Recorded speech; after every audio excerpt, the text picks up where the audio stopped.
पीछे तब्बर की। आप सब मीडिया बंधुओं को मेरा नमस्कार। मेरे साथ इस हर घर तिरंगा अभियान के इंचार्ज सुदर्शन खजूरिया जी और मेरे बाएं ओर हमारे कठुआ के बहुत ही वरिष्ठ नेता और भारतीय जनता पार्टी के मीडिया सेक्रेटरी रविंदर सलाथिया जी। और आज की प्रेस वार्ता हर घर तिरंगा अभियान को लेकर है। जिस प्रकार से माननीय देश के प्रधानमंत्री नरेंद्र भाई मोदी जी ने मन की बात में जिक्र किया हर घर तिरंगा, जो 2022 से शुरू किया गया हर घर तिरंगा। आप सब जानते हैं कि 370 जब हटी नहीं थी उससे पहले इस जम्मू कश्मीर में एक झंडा और लगाया जाता था, क्योंकि भारतीय जनता पार्टी शुरू से यही कहती आ रही है कि एक देश में दो विधान, दो निशान, दो संविधान नहीं चलेगा। 5 अगस्त 2019 को हमने 370 को निरस्त कर सिर्फ यही संदेश दिया कि इस देश में सिर्फ एक ही झंडा चलेगा, वो होगा तिरंगा। आप सब ने देखा यहाँ तिरंगे का अपमान जम्मू कश्मीर में किया जाता था, उसको जलाया जाता था। आज वो सारी चीज़ें ख़त्म होकर सिर्फ एक ही झंडा दिखता है, तिरंगा। और वो तिरंगा जो कश्मीर घाटी में लाल चौक में कभी लहराने नहीं दिया जाता था। अगर कोई झंडा लहराता था उसको गोली मार दी जाती थी। लेकिन आज ऐसा माहौल यहाँ से ख़त्म हो चुका है और कश्मीर के लाल चौक में आज तिरंगा ही तिरंगा दिखाई देता है।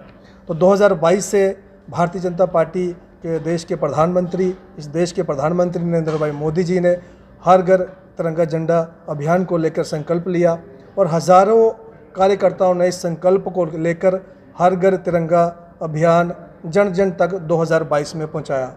आप सब जानते हैं कि 2022 में हर घर तिरंगा.com एक साइट है, उस पर 6 करोड़ लोगों ने सेल्फी विद तिरंगा लेकर अपना फ़ोटो वहां लगाया और वहां से सर्टिफिकेट डाउनलोड किया।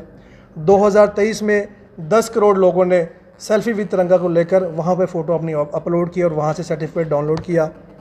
इसी प्रकार से भारतीय जनता पार्टी कठुआ भी हर घर तिरंगा अभियान को लेकर आम जनमानस तक जाएगी। बाइक फॉर तिरंगा रैली, वॉक फॉर तिरंगा, सेल्फी विद तिरंगा, हर घर तिरंगा, इन सभी कार्यक्रमों को लेकर हम हर जनमानस तक जाएंगे। ये कार्यक्रम 9 अगस्त से लेकर 15 अगस्त तक किया जाएगा। इसके बीच में एक बड़ी बाइक रैली की जाएगी, इसके बीच में तिरंगे के लिए मार्च किया जाएगा, इसके लिए तिरंगे को लेकर सुबह एक मैराथन की जाएगी। तो हम इस अभियान को लेकर गांव-गांव जाएंगे, ताकि जो तिरंगा हमारी शान है, इस देश की शान है, जिसके लिए हज़ारों स्वतंत्र सेनानियों ने अपनी जान कुर्बान की, आज वो दिन है कि हम उन्हें याद करें। इस तिरंगे को हम उन लोगों के घर जाकर उनको वेट करेंगे जिन्होंने इस देश के लिए जान दी, जो करगिल में शहीद हुए। ऐसे शहीद परिवारों में हम सब जाकर तिरंगा भेंट करेंगे और उनको याद करेंगे। इसी के साथ जितने भी शहीदी स्मारक इस कठुआ में बने हैं उसको साफ़ सफाई कर वहाँ पर वजन संध्या का आयोजन किया जाएगा। और मैं कठुआ की जनता की से ये आग्रह करता हूँ, सारी आवाम से, कि आप सब लोग अपने घरों पर तिरंगा लगाएं, अपने छत पर तिरंगा लाएं, इस अभियान में बढ़ चढ़कर भाग लें।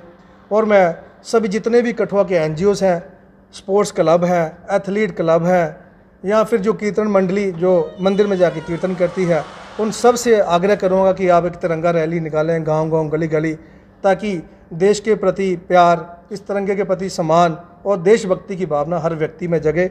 यही हमारा संकल्प है। इस तिरंगा यात्रा को लेकर मैं बहुत गर्व और खुशी महसूस करता हूं कि हमें ऐसा दिन मनाने को मिला है। जिस तरह से हम दिवाली, होली, हर त्यौहार को मनाते हैं, इसी तरह 15 अगस्त को भी हमें इस त्यौहार को लेकर मनाना चाहिए, ताकि वो लोग गर्व हो उन लोगों को जिनके परिवार से कोई सदस्य इस देश के लिए शहीद हुआ, इस तिरंगे के लिए जान दी, चाहे वो करगिल युद्ध के योद्धा थे या फिर 1947 के। तो इसी अभियान को लेकर हम आम जनमानस तक जाएंगे। एक बार फिर मेरा मीडिया के माध्यम से पूरी कठुआ की जनता को आग्रह है कि आप इस अभियान में बढ़ चढ़कर हिस्सा लें। अपने छत पर तिरंगा लगाएं, अपने व्यवसाय स्थान पर तिरंगा लगाएं, अपनी गाड़ी पर तिरंगा लगाएं और इस कैंपेन को आगे बढ़ाएं। जिस प्रकार से आज तिरंगा पूरे विश्व में सबसे ऊपर लहरा रहा है, जिस तरह से 10वें नंबर की इकॉनमी से 5वें, 5 में से तीसरे पे अभी 2024 के बाद पहुंचेगी। मुझे आशा है कि ये तिरंगा का सम्मान और बढ़ेगा। ये तब बढ़ेगा जब आप सब लोग मिलकर इस तिरंगे के लिए अभियान छेड़ेंगे और अपने घर पे तिरंगा लगाएंगे। और मेरे साथ सुदर्शन जी है, मैं उनसे भी आग्रह करूंगा कि वो भी अपनी बात मीडिया में रखें। धन्यवाद। सलाथिया साहब बैठे हैं। ये हमारा अभियान ये 9 तारीख से लेकर 15 तारीख तक तिरंगा, घर घर में तिरंगा और ये तिरंगे का आपने देख लिया, यूक्रेन में जो युद्ध हुआ था, उस जिसके हाथ में वो तिरंगा था उसका बाल भी बांका नहीं हुआ। और पाकिस्तान, इवन के आपने देखा होगा पाकिस्तान में जो लोग यूक्रेन में रहते थे उनके हाथ में भी जो तिरंगा था हमारे देश का, तो उनका भी मान बढ़ाया और उनका भी बाल बांका नहीं हुआ।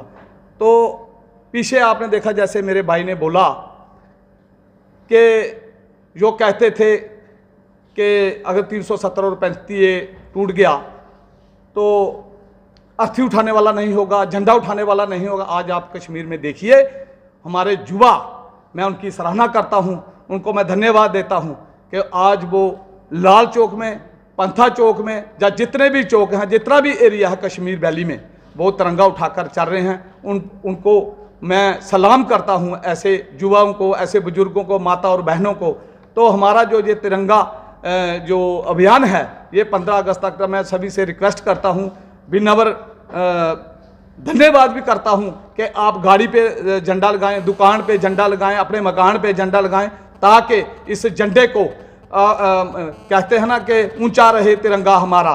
तो मैं कहता हूं कि ये तिरंगा हमारा ऊंचा रहे। इस तिरंगे के लिए जैसे हमारे वीर क्रांतिकारी वीरों ने शहादत पाई है, जैसे भगत सिंह, रायगुरु, सुखदेव, इशफाकुल्लाह खां, चंद्रशेखर आज़ाद और सुखदेव जी, और उनमें से एक छोटा मेरा प्यारा भाई जैसा 18 साल का खुदीराम बोस, जिसने इस तिरंगे के लिए उन लोगों के दांत खट्टे करवा दिए। तो मैं यही कहना चाहता हूं, आप लोगों को सभी से विनम्र विनती है कि अपने घर में जरूर तिरंगा लगा। कठुआ की जनरल सेक्रेटरी हमारे मेहता जी, राजेश मेहता जी, और इस तिरंगा अभियान के कन्वीनर कठुआ के हमारे सरपंच सुदर्शन जी। अभी राजेश मेहता जी ने बड़े विस्तार से आपको ये चीज़ें बताई हैं कि हमारी भारतीय जनता पार्टी का क्या कार्यक्रम रहेगा इस तिरंगा अभियान का, जो 9 अगस्त से लेकर 15 अगस्त तक चलेगा। मगर सबसे बड़ी बात है कि हमें गर्व होता है कि जब इस तिरंगे की आन बान शान जब हमारे मकानों के कोठों पे, हमारे बिजनेस प्रतिष्ठान के ऊपर जब ये फहराता है, और जब ये प्रधानमंत्री जो हमारी संसद है उसके ऊपर, या हमारे जो प्रेसिडेंट हाउस है उनके ऊपर जब ये फहराया जाता है, तो ये एक लगता है कि हमें अंदर से ही हमारे एक विश्वास और उसका ये बलबला पैदा होता है। तो इस तिरंगे के कारण 1947 में जब देश आज़ाद हुआ, उसमें बहुत सी लोगों की कुर्बानियाँ गई, और उस जिनकी कुर्बानियाँ गई उनको उसी झंडे में, जो आज ये झंडा जो हम फहराते हैं, उन्हीं के ऊपर ये झंडा दफनाया गया, उनको जलाया गया। क्योंकि उसमें सभी धर्मों ने, चाहे वो मुस्लिम थे, हिंदू थे, सिख थे, या पारसी थे, जितने भी या एससी के लोग थे, उन्होंने भी शहादतें दी थी। तो इस झंडे की आन बान शान को बनाने के लिए सभी का खून इसमें बहा गया है। मगर जम्मू कश्मीर में जब ये बात आती थी कि 2 विधान, 2 निशान, 2 प्रधान, 2 इसके ये नहीं चलेंगे, संविधान नहीं चलेंगे, तो भारतीय जनता पार्टी ने अपना 70 साल पहले ही ये मैनिफेस्टो में दे दिया था कि जब भी हमें मौका मिलेगा हम सबसे पहले 370 को हटाएंगे। और 370 का हटाना ये तो कांग्रेस ने भी कहा था। आज मुझे समझ नहीं आती है कि कांग्रेस ने भी इसको कहा था कि घिसते घिसते ये कानून घिस जाएगा 370। मगर अफसोस होता है कि जब 5 अगस्त को जब हम ये खुशियां मना रहे थे कि 370 को हटाया गया, और उस समय कांग्रेस और उसके अलायंस जो इंडी गठबंधन है वो उसको ब्लैक डे के रूप में मनाया जा रहा था। तो ये बहुत ही दुर्भाग्यपूर्ण है कांग्रेस के लिए कि कांग्रेस एक तरफ नारा कुछ लगाती है और कहती कुछ है। मुझे समझ नहीं आती कि उनका स्टैंड क्या है इस 370 के लिए। आज भी वो चीज़ का पता नहीं चला है। और बाकी जो पार्टी हैं यहाँ, जो रीजनल पार्टीज़ हैं, चाहे वो नेशनल कॉन्फ्रेंस हो, चाहे वो पीडीपी हो, उनकी मजबूरी रही होगी, मगर कांग्रेस की मजबूरी तो नहीं रहनी चाहिए थी। तो हमारा ये अभियान जो कि 2022 से ये चल रहा है, हर घर तिरंगा, हम 15 अगस्त के ऊपर सब लोगों के घरों से इससे पहले तिरंगा यात्राएं निकाली जाती हैं, जैसे बताया गया। बहुत सी चीज़ें ऐसी की जाएंगी। अभी हम शहीदों के परिवारों के उनके घर भी जाएंगे, जहाँ पर उनकी मूर्ति स्थापना हुई है, उनको वहाँ पर हम श्रद्धांजलि भी देंगे। हम युवाओं को भी आह्वान करते हैं इसके माध्यम से कि ये तिरंगे के लिए आप तिरंगा रैलीज निकालें, तिरंगा यात्रा निकालें, लोगों को अवेयर करें, क्योंकि अब ये युवा का कार्य, युवा यहाँ पे हिंदुस्तान में 65% इस समय युवा है। तो युवा शक्ति को इस तिरंगे की आन बान शान के लिए मैं कहता हूँ कि आपको सबको ध्यान रखना चाहिए। जैसे प्रधानमंत्री जी ने अपनी डीपी में तिरंगा लगा लिया है, मैं कठुआ के आह्वान करता हूँ कि सब लोग हमें भी अपना इसको 15 अगस्त को मनाने के लिए हमें भी अपने में जो जितने भी, मुझे लगता नहीं है कि इसके पास फ़ोन नहीं होगा, और जिसके पास भी फ़ोन है वो एज ए प्रधानमंत्री के जैसे उन्होंने अपनी डीपी लगाई है, आप लोग भी इस तिरंगे की डीपी अपने उस मोबाइल के ऊपर लगाएं, व्हाट्सएप पे लगाएं, फेसबुक पे लगाएं, जितने भी इंस्टाग्राम, जितने भी सोशल मीडिया सेटअप्स हैं उनके ऊपर लगाएं। तो मेरा ये मानना है कि इस तिरंगे को सल्यूट करना चाहिए, सभी लोगों ने इसको पर्व के रूप में मनाना चाहिए। और इस पर्व के रूप में, क्योंकि आने वाला टाइम बहुत हमें लग नहीं रहा, जैसे अभी बांग्लादेश में जो हालात हो रहे हैं, और अगर हमारा देश एकजुट नहीं रहेगा तो ये देश के हालात ख़राब करने में बहुत से लोग लगे हुए हैं, बहुत सी सरकारें लगी हुई हैं, बहुत से कंट्रीज़ का इसमें हाथ है।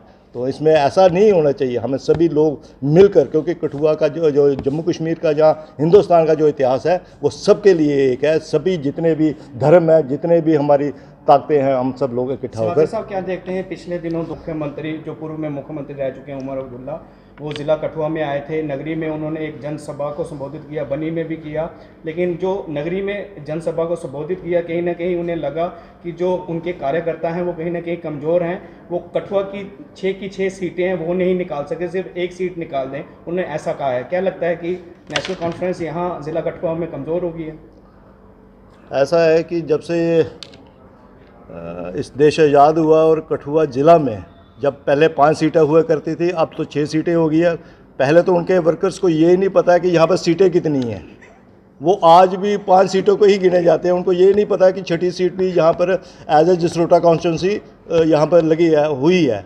तो मैं ये कहूँगा कि जब तक नेशनल कॉन्फ्रेंस का कठुआ ज़िला में कोई अस्तित्व नहीं है, क्योंकि कठुआ ज़िला हमेशा ही ये सेकुलरिज्म की मिसाल रही है और यहाँ पर सब भाईचारे के लोग रहे हैं। और हम ये कहते हैं कि इसमें ये बात नहीं है कि मुस्लिम हम बीजेपी को सपोर्ट नहीं करते हैं, मैक्सिमम मुस्लिम भी बीजेपी को सपोर्ट करते हैं, सरदार भी करते हैं, महाजन भी करते हैं। तो ये एक गुलदस्ता है और हमेशा भारतीय जनता पार्टी ने यहाँ अपना परचम फहराया है, चाहे वो असेंबली सीट्स हों, चाहे वो लोकसभा की सीट्स हों।